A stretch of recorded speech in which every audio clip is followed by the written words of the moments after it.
Dejaron que mi cuñada se sentara en mi silla, brindaron por el nuevo heredero y planearon remodelar la casa. Cometieron un error fatal, se olvidaron de pedirle la opinión a la verdadera dueña. El zumbido insistente de mi teléfono vibrando contra la superficie de cristal de mi escritorio fue lo que finalmente rompió mi concentración. Afuera, a través del ventanal panorámico de mi oficina en el piso 40, el sol de la tarde bañaba los rascacielos de la avenida Reforma en un resplandor dorado y líquido. Era una vista que me había costado todo, pero en ese momento, yo solo tenía ojos para las complejas líneas de datos que fluían en cascada por mis 3 monitores. Estábamos a minutos, literalmente a un clic de distancia, de cerrar una ronda de financiamiento Serie B que no solo cambiaría el futuro de mi startup, sino que redefiniría el panorama fintech en México. El aire en la sala de juntas olía a café caro, a estrés y a la inconfundible fragancia del éxito inminente. Entonces, vi el nombre en la pantalla de mi teléfono y una punzada familiar, fría y ácida, me recorrió el estómago. Mamá. Dudé un instante que se sintió como una eternidad. Una parte de mí, la CEO de 32 años que dirigía un equipo de 50 ingenieros y analistas brillantes, la mujer que negociaba con tiburones de capital de riesgo de Singapur y Nueva York, quería rechazar la llamada, silenciar el teléfono y sumergirse de nuevo en la seguridad de su mundo lógico y cuantificable. Pero otra parte, una parte más joven y mucho más vulnerable, la hija que nunca, jamás, dejaba de buscar una migaja de aprobación en un desierto de indiferencia, deslizó el dedo por la pantalla. ¿Yara? Mijita, ¿estás ocupada? La voz de mi madre, Brisa, llegó a través del altavoz, inusualmente melosa, casi almibarada. Era un tono que yo había aprendido a lo largo de los años a asociar con una petición inminente, una que invariablemente me costaría un pedazo de mi paz mental.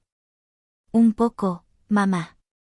Estoy a punto de cerrar algo importante, respondí, esforzándome por mantener mi voz neutral, profesional, como si hablara con un proveedor y no con la arquitecta de mis inseguridades más profundas. Ay, siempre con tus cositas de la computadora, soltó con una risa cantarina que no lograba ocultar una nota de desdén. Era su manera de minimizar mi mundo, de reducir mi imperio digital a un simple pasatiempo. Bueno, no te quito mucho tiempo, mi reina. Solo para decirte que este sábado vamos a tener una cena familiar muy especial aquí en la casa de Puebla. Es absolutamente indispensable que vengas. Indispensable. Esa palabra era un gancho, afilado y diseñado para engancharse en mis anhelos más profundos. Mi familia nunca me había considerado indispensable para nada, excepto quizás para ser el ejemplo de lo que no se debe hacer. ¿Pasa algo?, pregunté, una alarma silenciosa comenzando a sonar en las profundidades de mi mente. Nada malo, al contrario, puras bendiciones. Pero es una sorpresa. Tu hermano Darío y Sabina tienen algo maravilloso que compartir. De verdad, Yara, significaría el mundo para todos nosotros que estuvieras aquí. Sentí el peso de la obligación familiar, una fuerza gravitacional invisible pero inmensa que, sin importar cuán lejos me mudara o cuánto éxito acumulara, siempre lograba jalarme de vuelta a su órbita caótica. Contra todo mi buen juicio, contra cada lección dolorosa aprendida, una estúpida y traicionera llama de esperanza se encendió en mi pecho. Quizás esta vez sería diferente. Quizás el éxito finalmente había sido suficiente. Quizás esta vez, al fin, me verían. Está bien, mamá, suspiré, la rendición sabiendo a derrota en mi propia boca. Veré qué puedo hacer con mi agenda. Estaré ahí el sábado. Perfecto, mijita.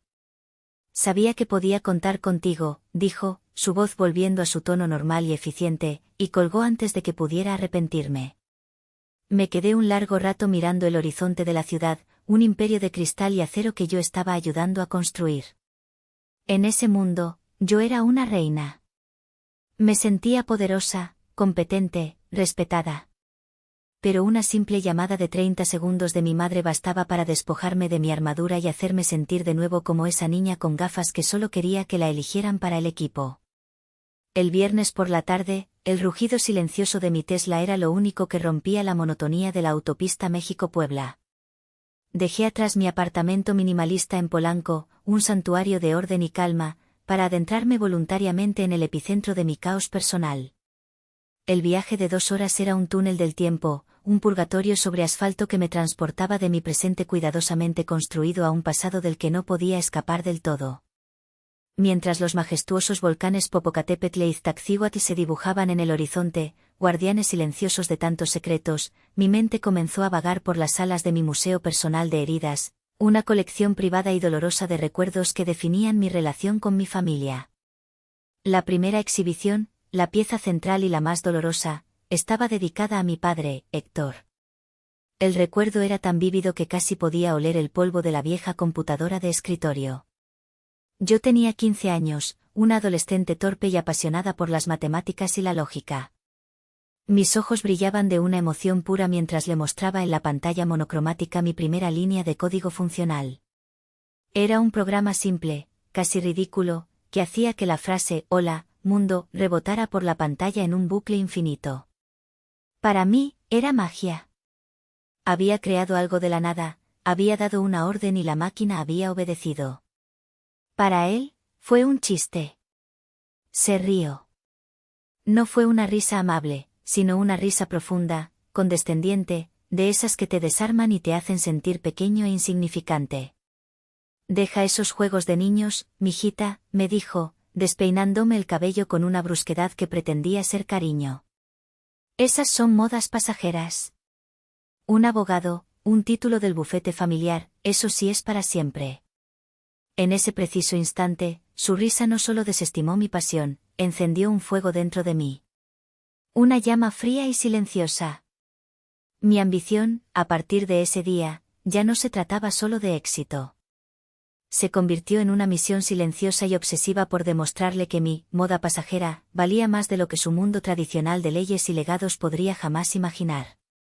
La siguiente sala del museo era la pared de logros, en el estudio de mi padre, un cuarto solemne que olía a cuero, a libros viejos y a decepción.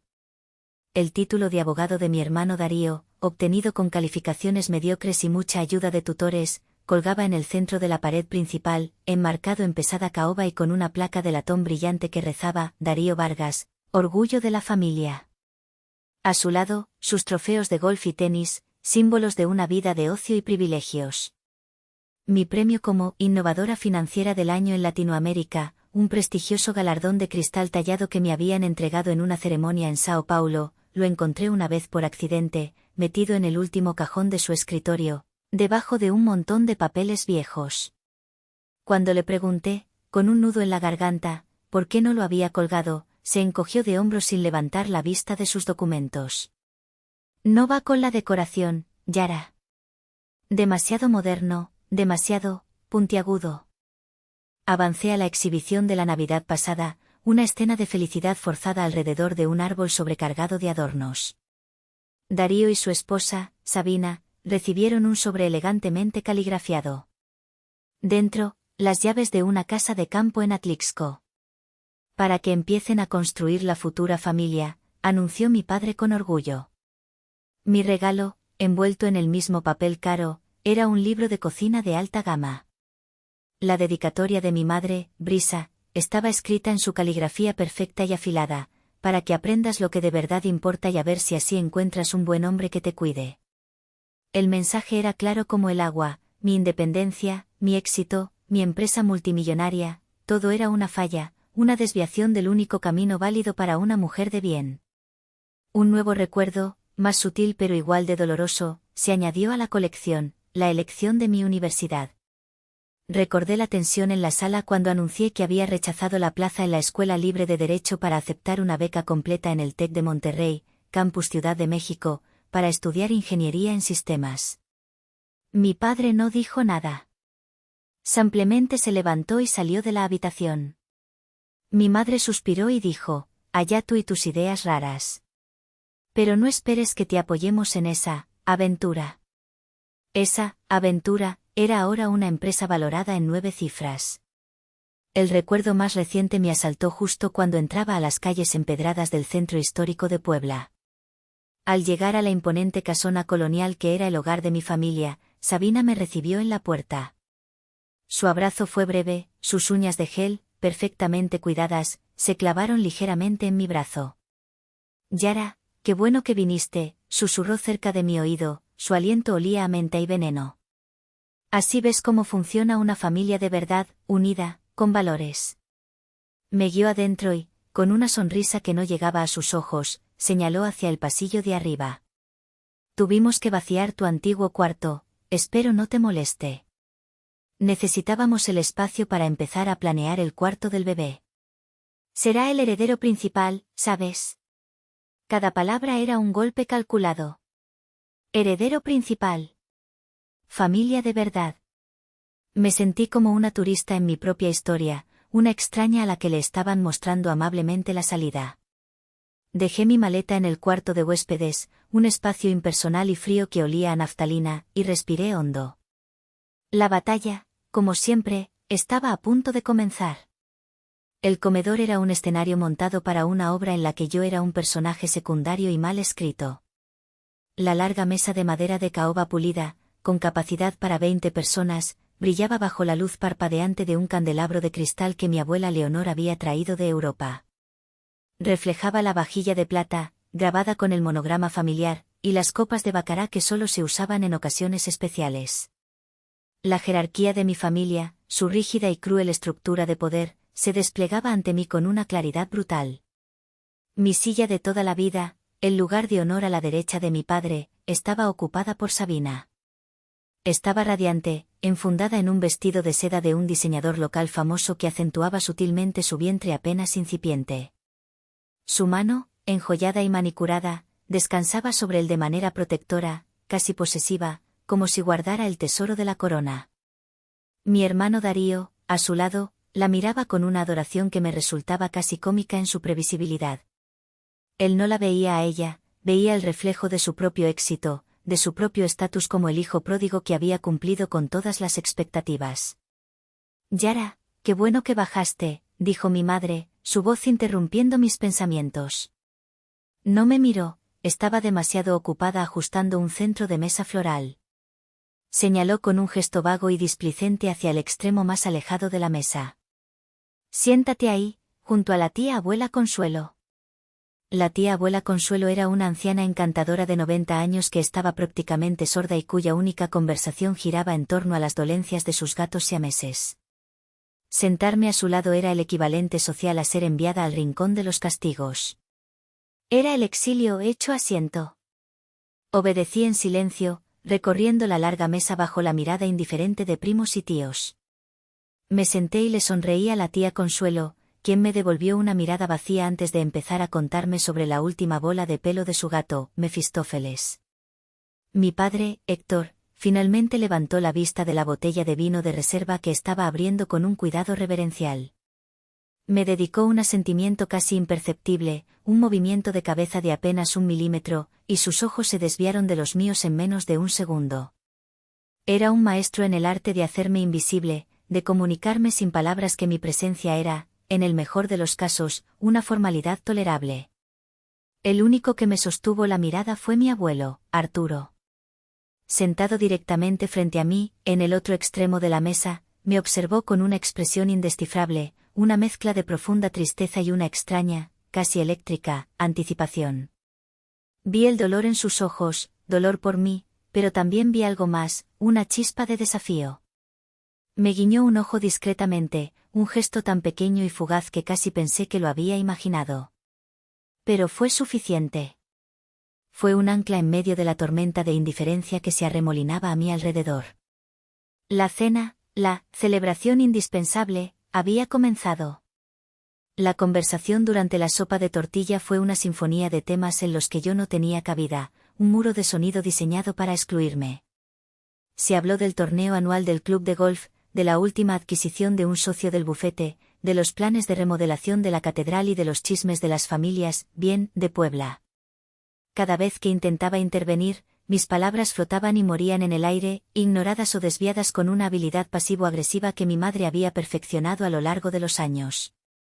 Hablando de adquisiciones e inversiones, dije en un intento forzado de conectar mi mundo con el suyo, aprovechando un breve silencio. En la empresa acabamos de cerrar una ronda de financiamiento con un fondo de Singapur. Es la primera vez que invierten en una fintech mexicana a esta escala, es un gran precedente. Mi padre emitió un sonido gutural, algo entre un carraspeo y una burla.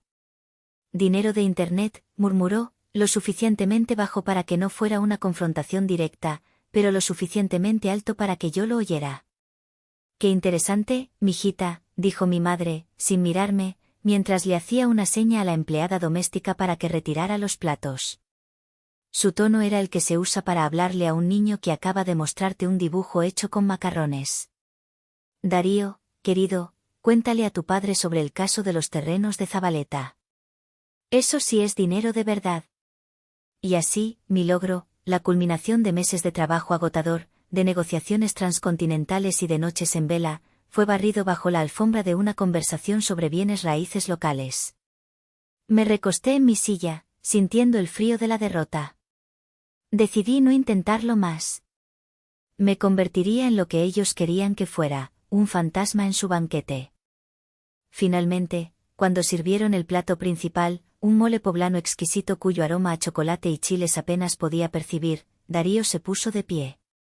Golpeó suavemente su copa de cristal con un tenedor, y el tintineo agudo silenció la mesa.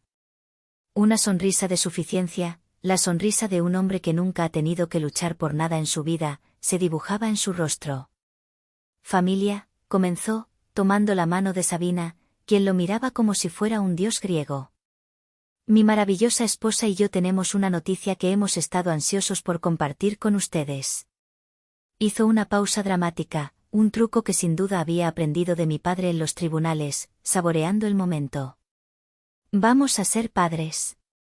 La mesa estalló en aplausos y exclamaciones de alegría. Mi madre se llevó las manos al pecho, sus ojos brillando con lágrimas genuinas y perfectamente sincronizadas. Mi padre se levantó para abrazar a su hijo, una rara muestra de afecto físico que nunca, ni una sola vez, me había dedicado a mí. Pero esperen, hay más, continuó Darío, levantando una mano para silenciar a la multitud extasiada. Va a ser niño. El júbilo se duplicó. Un varón. El heredero, exclamó mi padre, su voz retumbando de orgullo. Llenó su copa de vino hasta el borde y la levantó en alto. Su mirada recorrió la mesa, pasando por encima de mí como si yo fuera un espacio vacío, una silla desocupada. Quiero proponer un brindis, dijo con la solemnidad de un juez dictando sentencia. Por mi hijo, Darío, un hombre que ha cumplido con su deber y me ha dado la máxima alegría. Por su encantadora esposa, Sabina, que traerá a la siguiente generación a esta casa. Y por mi futuro nieto, el heredero de todo lo que hemos construido, el futuro de esta casa y de nuestro apellido. Todos levantaron sus copas. Salud, corearon al unísono. Yo levanté la mía mecánicamente, el cristal se sentía pesado y frío en mi mano. El brindis no solo me había ignorado, me había borrado. Me había aniquilado simbólicamente.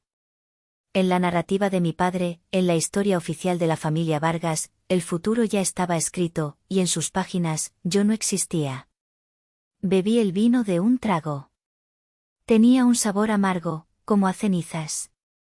Después del brindis, la conversación se convirtió en un torbellino de planes y sueños, todos centrados en el futuro rey que aún no había nacido.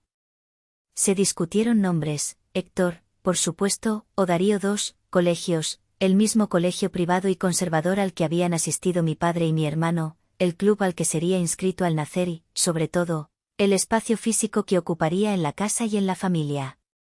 El cuarto de huéspedes es demasiado pequeño, casi insultante, decretó Sabina, frunciendo el ceño con una fingida preocupación que no engañaba a nadie. Mi bebé, el nieto primogénito, necesitará un ala entera. Un cuarto de juegos, una recámara, un baño propio. Necesita espacio para convertirse en el hombre que está destinado a ser. Tienes toda la razón, querida, intervino mi madre, Brisa, lanzándome una mirada fugaz y gélida. La conversación, me di cuenta con una claridad aterradora, no era casual. Era una ejecución planeada, y yo era la condenada. Ahora que viene el heredero, es evidente que necesitamos hacer cambios estructurales. Esta casa debe reflejar las prioridades de la familia. Mi padre asintió gravemente, limpiándose las comisuras de los labios con una servilleta de lino. Es lo correcto. Esta casa necesita un verdadero legado familiar, una línea de sucesión clara. Darío y Sabina vivirán aquí, por supuesto. Es su derecho y su deber tomar las riendas. Sentí un nudo de hielo formándose en mi estómago, expandiéndose, congelando mis pulmones. Cada palabra era un paso más hacia el borde del precipicio. Intenté decir algo, cualquier cosa, un murmullo de protesta, pero mi voz no salía. Estaba paralizada, viendo cómo mi propia familia, con sonrisas en los labios y alegría en los ojos, me desterraba metódicamente de mi hogar. Fue entonces cuando mi madre se levantó. No de forma abrupta, sino con una lentitud deliberada y teatral, como una actriz en el tercer acto de una tragedia. Caminó alrededor de la mesa, su vestido de seda susurrando contra el suelo, hasta quedar de pie directamente detrás de mi silla. Sentí su presencia como una sombra fría, un cambio de temperatura en el aire. Puso sus manos sobre mis hombros, un gesto que podría haber parecido maternal si no fuera por la tensión en sus dedos, que se clavaban en mis músculos como garras. Su voz, cuando habló, fue baja, pero cada sílaba estaba afilada como un trozo de vidrio roto. Se dirigió a toda la mesa, pero sus palabras eran solo para mí. Para mantener las tradiciones que tanto nos ha costado construir, comenzó, y en esa frase capté un destello de la verdadera razón de su amargura, su propia lucha por pertenecer, su propia inseguridad proyectada en mí como un arma.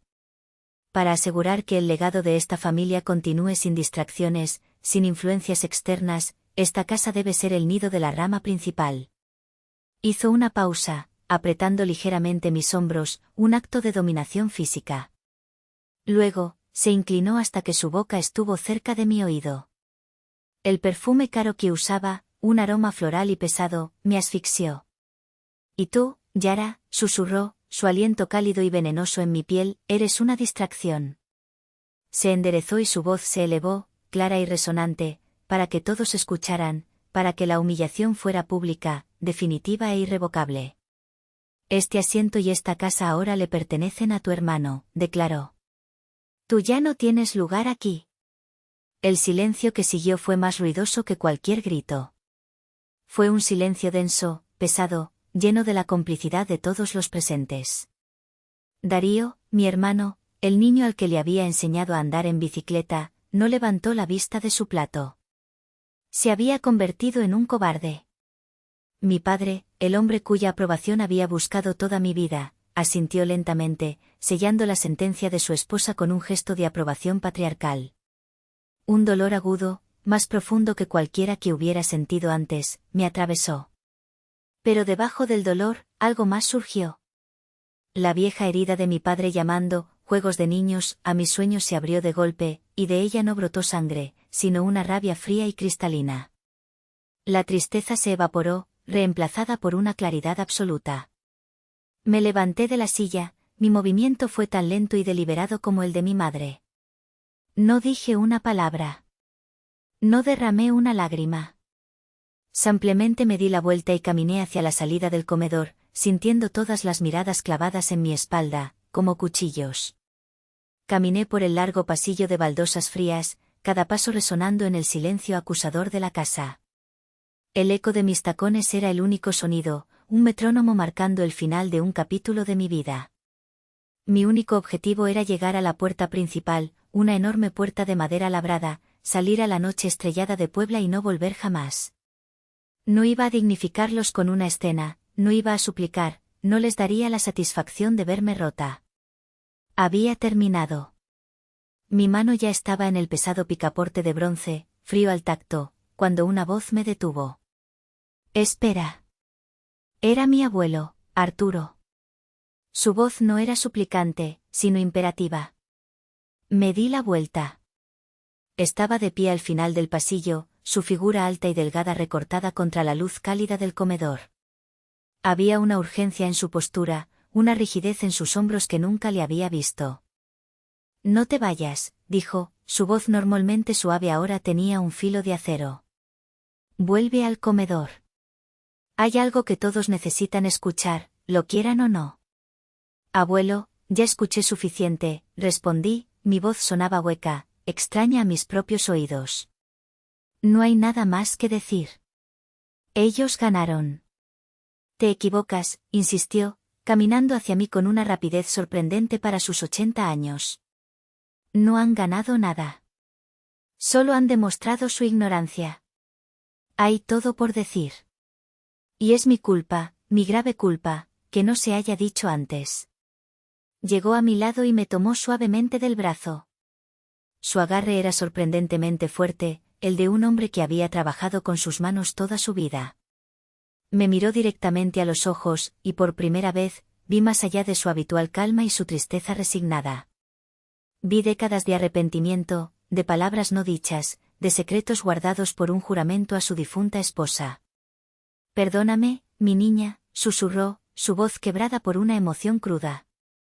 Yo debí haber hablado hace muchos años. El día que tu padre se burló de tus sueños. El día que tu madre te regaló ese libro. Dejé que esto fuera demasiado lejos, esperando un milagro de decencia que nunca llegó. Pero se acabó. Esta noche, se acabó. La convicción en su voz era tan poderosa, tan absoluta, que me dejé guiar de regreso por el pasillo. Al entrar de nuevo al comedor, mi familia nos miró con una mezcla de molestia y confusión. Arturo, por favor, comenzó mi madre, su tono condescendiente. Yara ya se iba. No hagas esto más incómodo para todos. Silencio, Brisa, la cortó mi abuelo con una autoridad que los dejó a todos atónitos. Ni mi padre se atrevió a contradecirlo. Se dirigió al centro de la habitación, su presencia de repente llenaba todo el espacio, eclipsando a todos los demás. Ustedes no van a decidir nada esta noche. Porque han estado viviendo en una mentira. Y yo, por mi silencio, he sido cómplice. Pero mi complicidad termina ahora. Mi abuelo Arturo caminó con paso firme hacia el antiguo librero de cedro que ocupaba toda una pared del comedor. Era una pieza que había estado en la familia por generaciones, llena de enciclopedias encuadernadas en piel y novelas clásicas que nadie había tocado en años. Ignoró los libros y, para sorpresa de todos, presionó una moldura decorativa en el costado derecho. Con un suave clic, un panel secreto que yo nunca supe que existía se abrió, revelando un compartimento oscuro y polvoriento. De adentro, sacó una caja de madera oscura, probablemente de ébano, pulida por el tiempo y con incrustaciones de nácar. La llevó a la mesa del comedor y la colocó en el centro con un golpe sordo que resonó en la habitación tensa. El aire estaba cargado de electricidad, de historia. Su madre, mi Leonor, comenzó mi abuelo, su voz era un murmullo grave y lleno de historia, mientras pasaba sus dedos por la tapa de la caja. Era una mujer que veía el alma de las personas. Los conocía a ustedes, Héctor, Brisa, mejor de lo que se conocen a sí mismos. Veía su ambición, su orgullo, su miedo a lo que no entendían. Abrió la caja. Dentro, sobre un lecho de terciopelo rojo descolorido, había un fajo de documentos amarillentos, atados con una cinta de seda que alguna vez fue azul. Ella siempre supo que valorarían más las apariencias, el apellido y el dinero que a su propia sangre, continuó Arturo, desatando la cinta con dedos firmes pero temblorosos. Sabía que el éxito de Darío, por ser una réplica del de su padre, sería celebrado. Y sabía que el éxito de Yara, por ser diferente, innovador y brillante, sería visto como una amenaza, como una traición a sus valores. Por eso, mi Leonor, tan sabia ella, tomó sus precauciones. Sacó 2 documentos de la pila. Uno era una copia oficial del testamento de mi abuela Leonor, sellado y notariado. El otro era un título de propiedad, grueso y con el escudo de armas del Estado. Le entregó ambos a mi padre. Le ordenó. No fue una petición, fue una orden.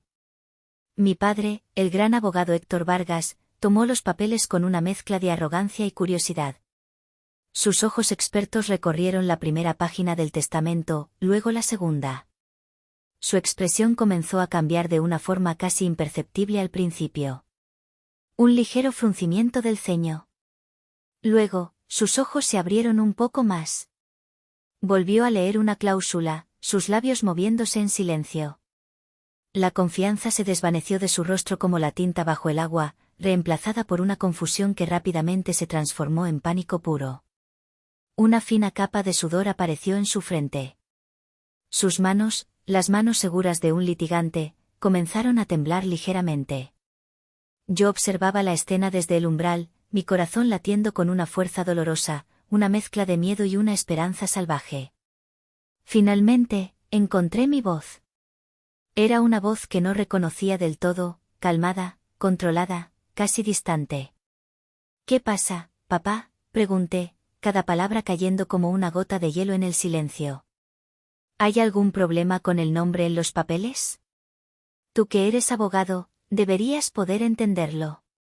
Mi madre, impaciente y nerviosa por el cambio de atmósfera, se levantó de golpe. ¿Qué dice ese maldito papel, Héctor? Habla de una vez. Estás haciendo el ridículo. Pero mi padre no podía hablar. Estaba pálido, boqueando como un pez fuera del agua, mirando los documentos como si fueran una serpiente venenosa. Mi abuelo Arturo clavó su mirada en mi madre, una mirada de acero forjado en décadas de decepción. Lo que pasa, Brisa, dijo, su voz clara y cortante, es que le acabas de ordenar que se vaya a la única y verdadera dueña de esta propiedad. Hizo una pausa, dejando que el peso de sus palabras se asentara, que la imposibilidad de lo que decía chocara con la arrogancia de ellos. El testamento de Leonor estableció un fideicomiso irrevocable que se activó el preciso instante en que ella murió. Esta casa, el terreno, cada ladrillo y cada teja, fue transferido a ese fideicomiso. Y la única beneficiaria, mi abuelo levantó la vista del papel y me miró directamente a los ojos a través de la larga mesa. Es Yara. El nombre en las escrituras es Yara. La revelación cayó sobre el comedor como una bomba de neutrones, aniquilando el orden establecido pero dejando la estructura intacta. Por un instante, solo hubo un silencio atónito, un vacío sónico roto únicamente por el jadeo incrédulo de mi madre. Luego, el caos. Eso es un fraude. Es imposible, gritó Brisa, su rostro contorsionado por la rabia y la negación. Se abalanzó hacia mi abuelo. Tú lo manipulaste, viejo. Siempre la preferiste. No hay ningún fraude, Brisa, y lo sabes, respondió mi padre, su voz era un susurro ronco, desprovisto de toda su autoridad. Se había derrumbado en su silla, los papeles esparcidos frente a él como las ruinas de su reino. Como abogado, reconoció la verdad legal, blindada e irrefutable. Estaban atrapados. Sabina, a su lado, me miraba con un odio puro, despojado de toda su falsa dulzura. Su sueño de ser la reina de la casa se había hecho añicos, y yo era la culpable. Fue entonces cuando me moví. Caminé de regreso a la mesa, no como la exiliada que regresa con el rabo entre las piernas, sino como la conquistadora que regresa a reclamar su territorio. Mis pasos eran firmes, seguros, el sonido de mis tacones contra las baldosas era el de un martillo de juez. Me detuve frente a la silla que Sabina había ocupado, la silla que había sido mía, en la cabecera de la mesa. No dije una palabra. Simplemente la miré. El mensaje era inequívoco. El poder había cambiado de manos. Sabina, temblando de furia, me sostuvo la mirada por un segundo, buscando un desafío en mis ojos, pero solo encontró una calma de acero. Se levantó de un tirón, tirando la silla hacia atrás con un chirrido violento, y se apartó. Tomé mi lugar. El cuero de la silla se sentía diferente, como un trono. Desde mi nueva posición de poder, observé sus rostros descompuestos.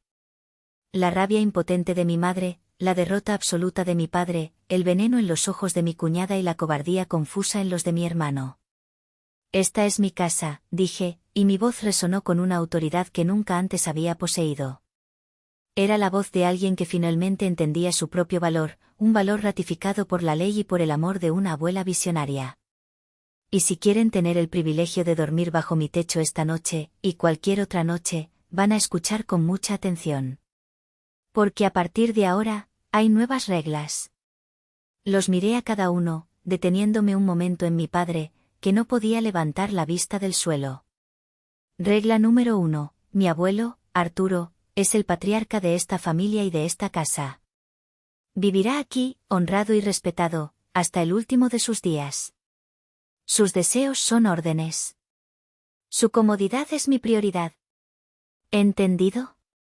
Mi madre abrió la boca para protestar, pero una mirada de mi abuelo la silenció. Regla número 2, yo soy la dueña. Eso significa que mis visitas no serán invitaciones especiales. Vendré y me iré cuando me plazca, a mi propia casa. Y mi antiguo cuarto, añadí, clavando mi mirada en Sabina, estará restaurado a su estado original para mañana por la mañana. No quiero ver ni un solo catálogo de muebles de bebé cerca de esa puerta. Y regla número 3, la más importante, el respeto, dije, bajando la voz, haciéndola más intensa. El respeto hacia mí, hacia mi vida y hacia mi carrera no es negociable. La primera burla, el primer comentario sarcástico, la primera insinuación de que soy menos que mi hermano, y estarán haciendo las maletas. No me importa el apellido, no me importa el qué dirán. ¿Quedó claro? Nadie respondió. No era necesario. Su silencio era una capitulación, una rendición incondicional. La dinámica de poder de toda una vida, construida sobre cimientos de tradición y favoritismo, se había invertido en menos de 10 minutos. Más tarde esa noche, mucho después de que Darío y Sabina se retiraran a su cuarto en un silencio tenso y mis padres desaparecieran en el suyo como fantasmas, me encontré en el porche con mi abuelo. La noche de Puebla era fresca y el cielo, lejos de la contaminación lumínica de la capital, estaba salpicado de 1.000.000 de estrellas. Tu abuela no te dejó solo una casa, Yara, me dijo Arturo, su voz suave de nuevo, la tormenta ya pasada. Te dejó el poder. El poder de elegir a tu familia, de definirla en tus propios términos. Sabía que nunca te darían un lugar en la mesa, así que te dio la mesa entera. Miré la imponente fachada de la casa, las paredes de piedra que habían sido testigos de tanta soledad y tanto dolor. Ya no la veía como un monumento a mi sufrimiento, sino como la prueba tangible de mi valor. La aprobación que había buscado desesperadamente en los ojos de mi padre ya no importaba. La validación que realmente necesitaba había estado ahí todo el tiempo, escrita en papel y tinta, un legado de amor y previsión de una abuela que realmente me había visto por quien yo era. Una calma profunda, una paz que nunca había asociado con este lugar, me invadió. No sentía triunfo, ni rencor, ni siquiera una satisfacción mezquina. Solo sentía poder. El poder de ser yo misma, sin disculpas. El poder de trazar mis propios límites. Ahora, mientras les cuento esta historia, me enfrento a una nueva encrucijada. El poder, como me enseñó mi abuela, es una herramienta, no un fin en sí mismo. Y ahora tengo que decidir cómo usarla. La rabia inicial se ha asentado, dejando espacio para preguntas más complejas. Así que les pregunto a ustedes, mi jurado anónimo, ahora que tengo todo el poder, ¿hice lo correcto al imponer mis reglas de una manera tan estricta? ¿Debería ser compasiva y tratar de reconstruir a mi familia bajo mis términos, ofreciendo una rama de olivo? ¿O es momento de cortar por lo sano con quienes me hicieron tanto daño y empezar de cero, sola pero libre? Déjenme sus opiniones en los comentarios. Su perspectiva es más valiosa de lo que creen. Gracias por escuchar.